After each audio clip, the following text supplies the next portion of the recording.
I was born into what most people would call a proper family, but now I see that word very differently. My parents followed a strict set of rules about what they thought was respectable. Everything, what we said, wore, or did, had to meet their high standards of what they called decent behavior. My sister, Linda, was their ideal child. She knew exactly how to follow their rules and played along perfectly. She always said the right things, wore the right clothes, and even dated the right boy from the right family. She helped organize church events and agreed with everything Mom and Dad said, making her the daughter they always dreamed of. I, on the other hand, saw through the act pretty early. Our house felt like a stage, with my parents as the main actors. In public, they acted like perfect pillars of the community. Dad always wore his tie perfectly, and Mom picked out her church outfits with care. They never missed a community event, donated to all the right charities, and made sure everyone noticed their generosity. But as soon as the audience left, their masks came off. Our living room became what I secretly called the gossip chamber. Mom's friends would come over for coffee, and that's when the real show began. "Did you see what the Hendersons wore to church?" Mom would say, stirring her coffee with fake disapproval. "And their daughter, running around in those shorts? Someone needs to teach them about modesty." Dad wasn't any better. He'd chime in with comments about other people's jobs, cars, and houses, always pretending to be concerned. Poor Mark Cuban, trying to keep up appearances with that new car. "Everyone knows his business is struggling," he'd say with a sly tone. The person they judged the most, though, was my Aunt Elizabeth, Dad's sister. She was everything they weren't, and I loved her for it. Aunt Elizabeth was an actress and had real success in theater and musicals. She lived her life the way she wanted. Whenever she visited, it felt like someone had opened a window in our dull, stiff house, letting in fresh air and light. She always brought thoughtful gifts that showed she cared about what people actually liked. Mom and Dad would accept her gifts with polite smiles and proper thank you, but as soon as her car drove away, their real thoughts came out. "Can you believe she's still dating at her age?" Mom would say, making air quotes with her fingers. "Living in sin. That's what it is. No husband, no children. What kind of life is that for a woman?" Dad would join in too, holding up one of her gifts. "With all that theater money, you'd think she could afford something nicer. But no, she spends it all on herself." They would complain about how much money she must be making, how she wore expensive clothes but gave them cheap presents, and how she was setting a bad example by focusing on her career instead of starting a family. It was like they had a long list of criticisms ready to share the moment she left. I was 7 when something happened that changed the way I saw things. It was one of those regular afternoons at our house. Mom was hosting her weekly tea with her group of friends. I was playing quietly with my dolls in the corner of the living room, where they thought I couldn't hear them. They started talking about Aunt Elizabeth again. "She's nothing but a loose woman," Mom said in a low, whispery voice she used when saying the meanest things. Her friends nodded, making little shocked sounds, but clearly enjoying the gossip. I sat there, holding my doll, completely still. Those words stuck in my mind, and I couldn't stop thinking about them, trying to figure out what they really meant. I'd heard Mom and her friends call Aunt Elizabeth many names before, but this one was new. The way they said it sounded awful, but I didn't understand why. It stayed in my mind for weeks, bothering me. When Aunt Elizabeth visited next, I waited until we were alone in the kitchen. She was helping me reach the cookie jar on the top shelf, just like always. "Aunt Elizabeth," I said, playing with my cookie. "What's a loose woman?" "That's what Mom and her friends call you when you're not here." The cookie jar almost slipped from her hands. She set it down carefully, but I noticed her hands shaking. Her face showed so many emotions at once. Hurt, shock, and then something I'd never seen before. Pure anger. "Rachel, honey," she said softly, trying to stay calm, "you stay right here." She marched straight into the living room where my parents were sitting. I followed quietly and peeked from the doorway. "I've put up with a lot from you too," she began, her voice trembling. "I've ignored your snide comments, your judgments, and all the criticism of how I live my life. But this? Calling me names behind my back? How dare you?" Mom started to respond, but Aunt Elizabeth cut her off. Don't even try to deny it. I know all the things you say when I'm not here. You're nothing but selfish hypocrites. You smile at me, accept my gifts, and then trash me the moment I leave. I'm done with it. Done with your gossip, your two-faced behavior, all of it. She stormed out of the house that day and never came back. The door slammed so hard that the family photos on the walls shook. Years went by, and my sister Linda got married right after high school to Daniel, the son of Mom and Dad's best friends. It was exactly the kind of proper, respectable marriage my parents adored. Then they turned their attention to me. Before my senior year even began, Mom made an announcement at dinner. "We've found the perfect boy for you," she said proudly. "James Thompson. You remember the Thompsons, don't you? Such a respectable family." I looked at her and said, "But I want to go to college." I tried to keep my voice calm. "I've been looking into college programs." Dad laughed like it was a joke. "College? For what?" "James is going to take over his father's business. He needs a supportive wife, not some career woman." They set up a meeting, of course. James was exactly what I expected. Polite, boring, and completely wrong for me. But when I saw the look in my parents' eyes, I knew they wouldn't give up easily. So I smiled and agreed to date him while secretly applying for college scholarships. Graduation day started like a dream. I was top of my class, had secured a scholarship, and had my whole future ahead of me. My parents didn't know about the scholarship yet. After the ceremony, there was a party at James's house. Most of our class was there. The music was loud, and everyone was celebrating. For once, everything felt perfect. Until it wasn't. I went upstairs to use the bathroom and accidentally opened the wrong door. There was James, in bed with my friend Jessica. My graduation cap slipped from my hands and hit the floor with a thud, making them both look up. "Rachel," James scrambled to cover himself. "This isn't what it looks like. I mean..."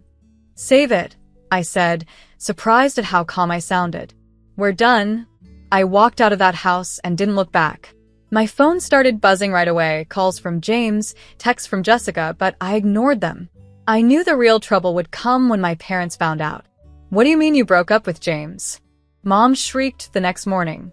"He cheated on me," I said. "Over one little mistake," she snapped. "Little mistake?" I couldn't believe what I was hearing. "He was in bed with my friend." "These things happen," Dad said, as if explaining something simple. "Men have needs. A good wife learns to look the other way." "You're telling me to just accept that he cheated on me?" I asked, stunned. "The Thompsons are our closest friends," Mom hissed. "Do you want to embarrass this family? You're airing our dirty laundry in public." That was it. Something inside me snapped. "Shame? You want to talk about shame?" I said, laughing bitterly. "All you care about is what people think. You sit in your perfect house, judging everyone else, gossiping behind their backs. You're nothing but hypocrites."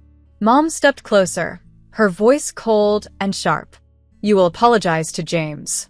You will marry him. Or we will disown you." I took a deep breath. This was it, the moment I had been preparing for. "Actually, I won't," I said firmly.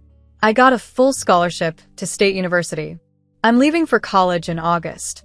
The silence was deafening. Mom's face went pale, and Dad's mouth opened and closed like a fish. "Get out," Dad roared. "If you want to throw away everything we've planned for you, then get out of this house. You're no daughter of mine." I walked upstairs, grabbed the bag I had secretly packed just in case this happened, and walked out the front door. Behind me, I could hear Mom crying hysterically and Dad slamming things around. My hands were shaking as I dialed Aunt Elizabeth's number.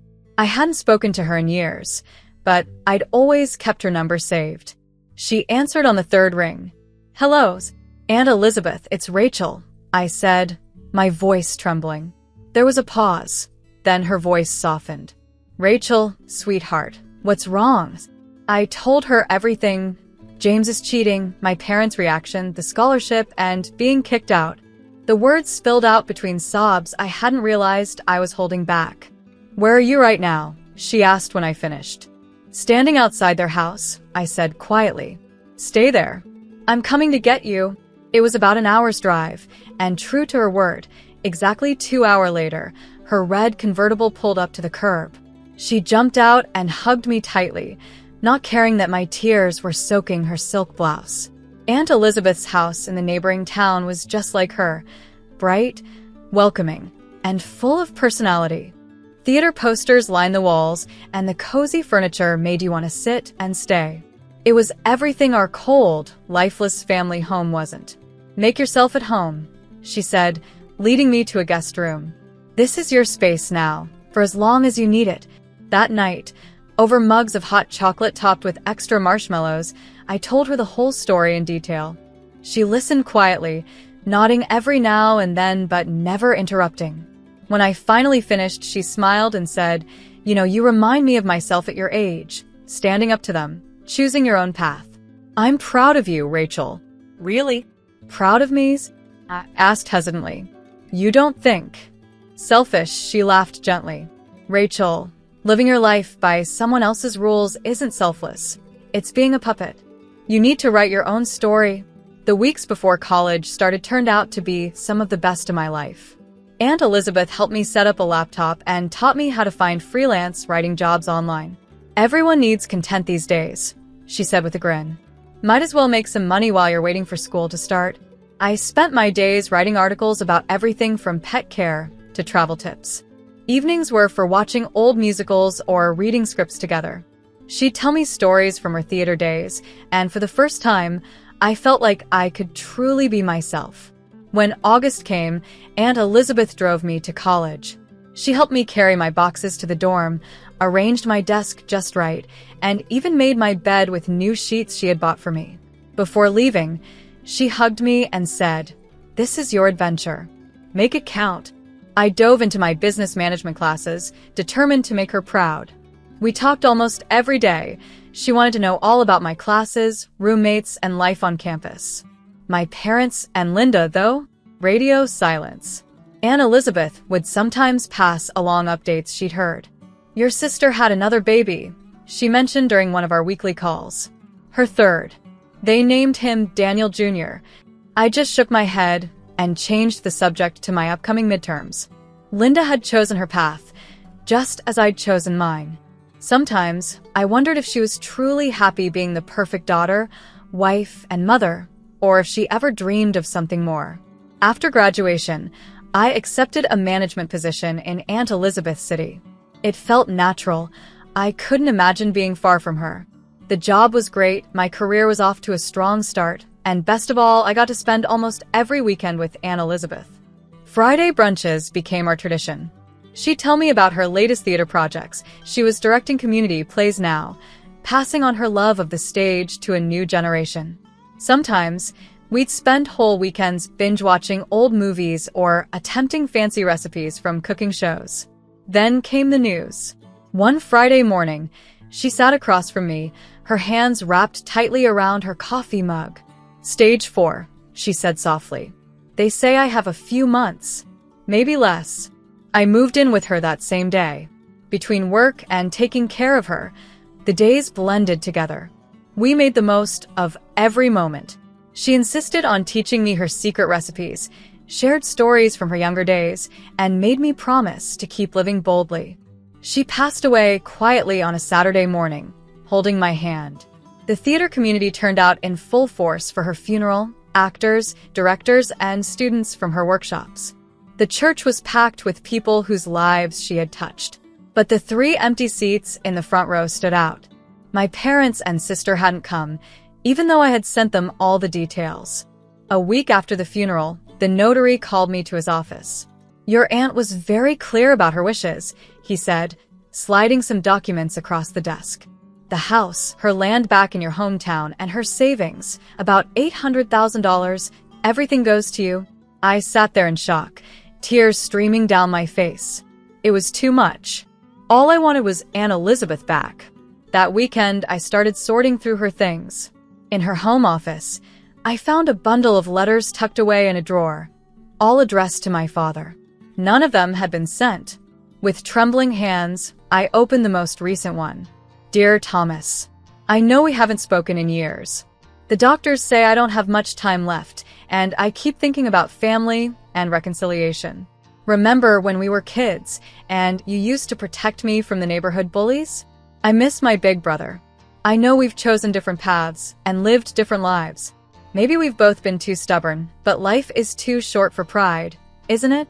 I hope someday you'll understand that I loved you all, even when we disagreed. Even when it hurt. Your sister, Elizabeth. The letter was dated just 3 weeks before she passed. She never sent it. She never got the chance to make that final attempt at peace. I carefully folded the letters and placed them back in the drawer. My dad hadn't even come to say goodbye to his own sister. He had chosen his pride over family one last time. Life keeps moving forward, ready or not. 3 years after Aunt Elizabeth passed away, I was still living in her house, my house now, and throwing myself into work. The promotion to senior manager came with a corner office and a salary that would have blown my younger self's mind. Then one day, my phone rang. Mom's number flashed on the screen. It was the first time I'd seen it in years. My hand hovered over the decline button, but something made me answer. Rachel. Mom's voice sounded smaller than I remembered. We need to see you. Can you come? That weekend, I drove back to my childhood home. The sight of it stopped me in my tracks. The once perfect house was now falling apart, peeling paint, sagging gutters, and a lawn overrun with weeds. This wasn't the showcase home I remembered. Inside was even worse. The furniture was worn, the carpets threadbare, and my family looked just as tired. Mom was gray and exhausted. Dad sat slumped with defeat written all over him, and Linda was curled up on the couch, her 2 kids clinging to her. Her eye was bruised, poorly covered with makeup. Daniel turned violent, Linda whispered, avoiding my eyes. I had nowhere else to go. The irony hit hard. Daniel, the son of Mom and Dad's perfect friends, the respectable match they had chosen for Linda, had shown his true colors. We were wrong, Rachel, Mom said, tears streaming down her face. About everything. About forcing you to be with James, about college, about you. Dad nodded, though it seemed painful for him to admit. We shouldn't have tried to push either of you into those marriages. Look where all our focus on reputation got us. They explained how Dad's business had failed and how their so-called friends had abandoned them when things got tough. They couldn't even afford to fix their leaking roof. I pulled out my checkbook and wrote them a check for $20,000. For repairs, I said simply. No strings attached. After that, I started visiting regularly. I always brought something, groceries, clothes for the kids, or new appliances when theirs broke down. My parents seemed grateful. Maybe it was genuine. I tried not to overthink it. One night, as I sat looking at Aunt Elizabeth's photo on my mantel, I made a decision. The land she'd left me in my hometown was just sitting there and used. The next day, I called an architect. I need a house, I said. I told the architect, something big enough for a multi-generational family, 3 bedrooms minimum. Plenty of play space for kids, and a proper kitchen for family meals. The plans she drew were perfect, a modern home with everything my family could need. I hired the construction crew that same week and made them promise to keep it a secret. Every time I visited my parents, I'd notice their old house falling apart more and more, and I'd smile to myself, knowing what was being built just across town. As the new house took shape over the months, I started noticing something else, a pattern I should have seen sooner. What began as genuine gratitude from my parents slowly turned into expectation and then outright entitlement. At first, the shift was subtle. Instead of saying thank you for whatever I brought, they'd make comments like, "Oh, we were hoping for the other brand," or "We really needed something else instead." Then came the direct requests. Mom started calling with shopping lists, not even pretending to ask anymore. "We need a new washing machine. The one at Sears is on sale. Can you pick it up this weekend?" Dad joined in too. "Your sister's kids need new school clothes. Make sure they're good quality, not the cheap stuff from the discount store." The requests got bigger and more frequent. A new TV because the old one wasn't smart enough. A full set of patio furniture because what will people think of our backyard? Kitchen renovations because the counters were embarrassingly outdated. Then came the call about their 40th wedding anniversary. They were planning a big celebration at Loom, the fanciest restaurant in town. All their old friends, the ones who had supposedly abandoned them, were invited and back in the picture. I thought it would be the perfect time to surprise them with a new house. The construction was finished, the interior was decorated, and everything was ready for them to move in. But a week before the party, Mom called. "Rachel," she said, skipping any greeting, "your father and I have been talking. For our anniversary, we need a new car. It's $7,000. I nearly dropped my coffee mug. "Excuse me? Well, we can't keep driving that old Toyota," she said matter-of-factly. "What will people think? And you're doing so well now. Surely you can afford it." "Mom," I said, stunned. "I already have a gift planned for you and Dad," I said, trying to stay calm. What could possibly be more important than this? Mom's voice turned sharp. "We're your parents. We sacrificed everything for you. The least you can do is make sure we have a decent car." Lumzone was exactly the kind of place my parents loved: crystal chandeliers, white tablecloths, and perfect for showing off to their social circle. I walked in carrying the house documents in a silver gift envelope, my heart racing despite the tension from Mom's recent demand. The celebration was already in full swing. I spotted them right away. Mom in a new dress, probably bought with my money, and Dad smiling proudly at their gathered friends. Linda sat quietly with her kids. The old crowd was there too, the same people who had supposedly abandoned my parents during their hard times. Mom saw me first. Instead of her usual fake smile, her face hardened. She leaned over and whispered something to Dad, who turned to look at me with the same cold expression. Well, Mom said loudly, her voice carrying across the restaurant. "Look who decided to show up." I froze halfway to their table, feeling every eye in the room turn toward me. "Mom, Don't mom me," she snapped, standing up. "How dare you come here after refusing to help your own parents? After everything we sacrificed for you?" Dad joined in, his face red with anger.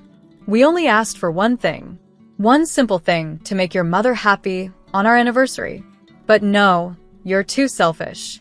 Too busy counting your money to care about your family." I stood there, stunned, as the room started to spin slightly. "Is this how you raised your daughter?" one of their friends asked, clearly enjoying the drama. "To disrespect her parents like this? She's no daughter of mine," Mom declared loudly. "A real daughter would have bought her parents the car they needed. Instead, she shows up here empty-handed to ruin our celebration." Empty-handed? I finally found my voice. My hands were shaking as I pulled out the envelope. "You want to know why I didn't buy you that car?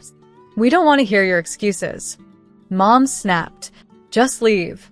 You're embarrassing us in front of our friends." I looked around the room. Their smug friends stared, enjoying the show. My sister avoided my eyes, her head down. My parents looked more concerned about their image than anything else.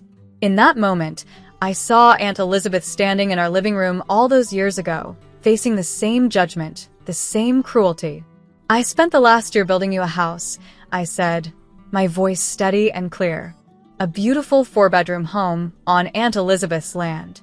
Space for everyone, you, Dad, Linda, and the kids. I was going to surprise you today." The color drained from their faces. Mom's mouth opened and closed, but no words came out. "But now I see Aunt Elizabeth was right about you both. You haven't changed at all. You're still the same selfish, image-obsessed hypocrites who care more about impressing your friends than being decent people." I held up the envelope with the house documents and, slowly, tore it in half. The sound seemed to echo in the sudden silence. "The house is mine now. And so is my life. I'm done trying to buy your love." "Rachel, wait," Dad started, but I cut him off. "No. I watched you drive Aunt Elizabeth away with your cruelty. I watched you force me and Linda into loveless marriages because you cared more about appearances than our happiness. And now, I've watched you try to humiliate me in public because I wouldn't buy you an expensive car. I'm done watching." I dropped the torn envelope on the table. "Happy anniversary. I hope your reputation keeps you warm at night." With my head held high, I walked out, ignoring their calls behind me. My phone started ringing before I even reached my car. Then the text started: Mom, Dad, Linda, even their friends, all suddenly realizing what they had lost. I blocked them all. I never saw my parents again. Occasionally, I'd hear things through the grapevine about how they lost their house, how Linda struggled to raise her kids alone, how their friends abandoned them again when the money ran out. But those weren't my stories anymore.